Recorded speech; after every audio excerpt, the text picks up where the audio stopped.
Vamos falar então sobre como ocorre a formação das olheiras, tá?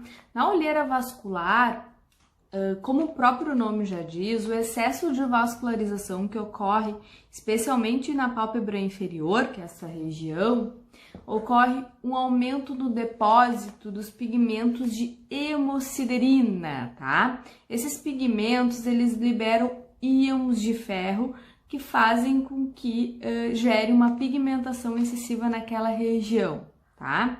Então, a olheira vascular, devido ao aumento da vascularização que ocorre às olheiras, tá? Que ocorre a pigmentação escura. Nas olheiras melânicas, né? O depósito aumentado de melanina, que é esse pigmento que dá na nossa pele, é que vai fazer a formação das olheiras. Nas olheiras estruturais, o próprio nome já diz, a estrutura do olho, do formato, estrutura óssea do formato da pessoa, do rosto, né, especialmente nessa região da área dos olhos, é que fazem a formação das olheiras. E nas olheiras mistas, são uma mistura de 2 ou até 3 tipos de olheiras. Então, a gente pode ter uma olheira estrutural, a estrutura do rosto, que é a que causa a formação da olheira, misturada com uma vascular. Então, ela tem, além da estrutura do rosto ser uma formadora de olheiras, vamos dizer assim, o aumento da vascularização também faz com que ocorra a formação das olheiras. Hormônios e sua relação com as olheiras. Bom, os hormônios, eles têm relação com a nossa pele, com o nosso cabelo e com as olheiras também, tá bom? A gente percebe bastante isso nos períodos pré-menstrual, nos períodos de menstruação, na menopausa, na perimenopausa também, tá?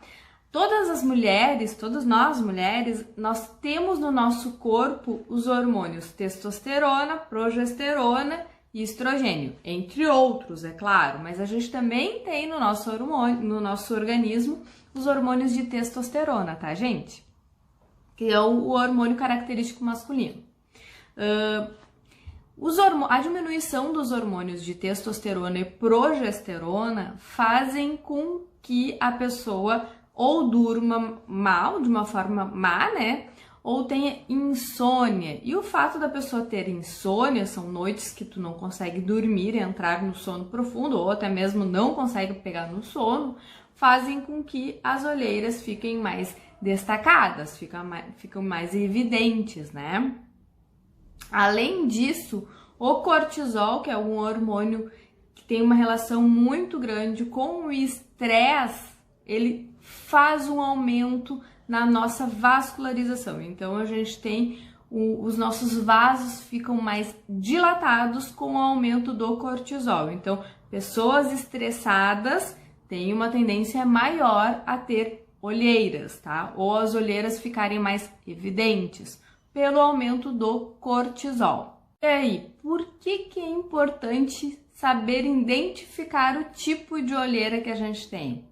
Bom, através da identificação do tipo de olheira que a gente vai assumir uma forma de tratamento. Olheiras melânicas, a gente vai assumir uma forma de tratamento mais como clareamento, tá? Porque ali a gente tem um depósito de melanina, né?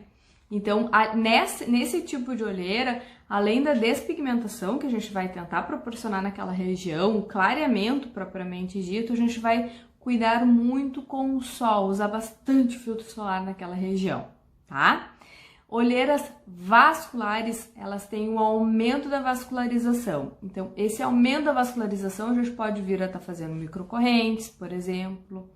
A gente pode vir, que vai normalizar as funções das células, né? A gente pode vir a estar drenando também. Mas, Mari, vai aumentar ainda mais. Gente, por mais que ocorra o aumento da vascularização, tem depósitos de íon de ferro naquela região, né? Como a gente havia comentado anteriormente. E esses depósitos de íon de ferro com a exposição solar que vão fazer o escurecimento daquela região. Então, a drenagem é muito importante. Por exemplo, num tratamento para olheiras vasculares, tá? Então, por isso que é muito importante a gente identificar qual o tipo de olheira que a pessoa tem e, através disso, elaborar um plano de tratamento. Quem me conhece sabe que eu não gosto de uma técnica apenas, tá? Eu gosto de planos de tratamento. Ou seja, eu gosto de algumas sessões para ter um resultado satisfatório, né? Eu acredito muito nisso. Todos os meus tratamentos são baseados em sessões, não em uma sessão individual, tá bom? Porque daí eu acho que a gente consegue tratar e trabalhar de uma forma muito mais eficaz. Isso eu consigo perceber aqui na clínica. Então, respondendo a sua pergunta, a olheira melânica a gente consegue resultados mais rápidos, tá bom? Por quê? Porque na olheira melânica a gente tem que se preocupar única e exclusivamente, né? Ou mais, se preocupar ainda mais e focar ainda mais no processo de despigmentação, de clareamento daquela região, de retirar o excesso de melanina que aquela região tem.